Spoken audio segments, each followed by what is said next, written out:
Dominic என்ற பெயர் பெற்றவன் உற்சாகத்தில் தந்தையை நம்மை குறியிட்டு கூப்பிடுகிறாரே என்று மகிழ்ந்து அதன் பின் அதீத உற்சாகத்தில் தன் சோதனைகளை தொடர்ந்தான்.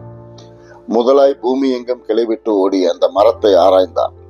ஆராய்ந்து அதில் என்னென்ன சுவைகள், நிறங்கள், மூலப்பொருட்கள் இருக்கின்றன என்று அறிந்து அதை 10 பேரின் உதவியுடன் நிலத்தை பண்படுத்த 3 சுவைகள் மட்டுமே அவனுக்கு முதலாய் தோன்றியது.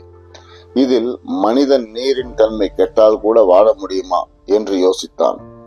ஆனால் இந்த சுவைகளும் மனிதனுக்கு நாவில் சுவைக்குமே தவிர காலப்போக்கில் அவை வயிற்றை நிரப்பாது என்ற முடிவிற்கு வந்தான்.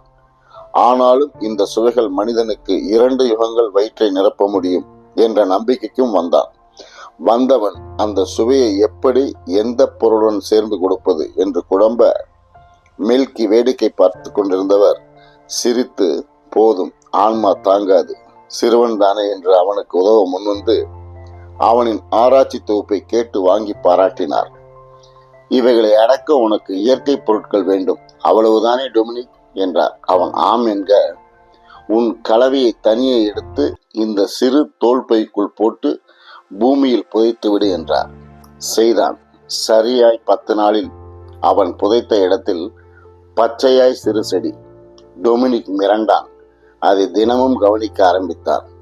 அது விருட்சமாய் ராட்சச வேகத்தில் வளர்ந்து அதன் ஒரு மரத்தில் இருந்து சுமார் 100 டன் எடையுள்ள ஒரு காய் தொங்க, இன்னொரு மரத்திலும் வேறு வடிவில் ஆனால் 100 டன் எடையுள்ள ஒரு காய், இன்னொரு மரத்தில் கொத்து கொத்தாய் வித்தியாசமாய் காய்.